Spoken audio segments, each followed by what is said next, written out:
കേരളത്തിൽ നാളെ ഞായറാഴ്ച മുതൽ ശക്തമായ മഴയ്ക്ക് സാധ്യത. നാളെ മിക്കവാറും ഈ ജില്ലയിലെ വിദ്യാഭ്യാസ സ്ഥാപനങ്ങൾക്ക് അവധി ലഭിക്കാൻ സാധ്യതയുണ്ട്. അതിൻ്റെ ഏറ്റവും പുതിയ അപ്ഡേഷനാണ് ഇന്നൊരു വീഡിയോ ഭാഗത്ത്. വീഡിയോയിലേക്ക് മുൻപ് വീഡിയോ ലൈക്ക് ചെയ്യുക, ചാനൽ സബ്സ്ക്രൈബ് ചെയ്യാൻ വേണ്ടി ശ്രമിക്കുക. കഴിഞ്ഞ കുറച്ച് ദിവസങ്ങളായി കേരളത്തിലെ എല്ലാ ജില്ലകളിലും അതിശക്തമായ മഴയായിരുന്നു ലഭിച്ചിട്ടുണ്ടായിരുന്നത്. എന്നാൽ ഇന്നലെയും ഇന്നുമായിട്ട് മഴയുടെ ശക്തി കുറഞ്ഞിരിക്കുകയാണ്. അതുകൊണ്ട് തന്നെ ഇപ്പോൾ ഇതാ ഏറ്റവും പുതിയ അപ്ഡേഷൻ പുറത്തുവന്നിരിക്കുകയാണ്.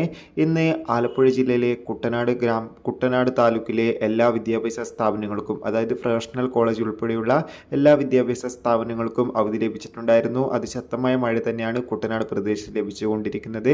അതോടുകൂടി തന്നെ നാളെ ഞായറാഴ്ച മുതൽ കേരളത്തിൽ ശക്തമായ മഴയ്ക്ക് സാധ്യത ഉണ്ടാകുമെന്നാണ് കാലാവസ്ഥാ നിരീക്ഷണ കേന്ദ്രം അറിയിച്ചിട്ടുള്ളത്. അതോടുകൂടി തന്നെ നാളെ ജൂൺ 22 എല്ലാ സ്ഥാപനങ്ങൾക്കും അവധിയാകുമെന്ന് സാധ്യതയുണ്ട്. കാരണം മറ്റൊന്നുമല്ല, ആലപ്പുഴ ജില്ലയിൽ കുട്ടനാടിലായിരിക്കും ഈ ഒരു അവധിക്ക് സാധ്യത. കാത്തിരിക്കാം കൂടുതൽ അപ്ഡേഷൻ അറിയാൻ വേണ്ടി. അടുത്തൊരു വീഡിയോയിൽ കാണുമ്പോൾ ഏവർക്കും ബൈ ബൈ.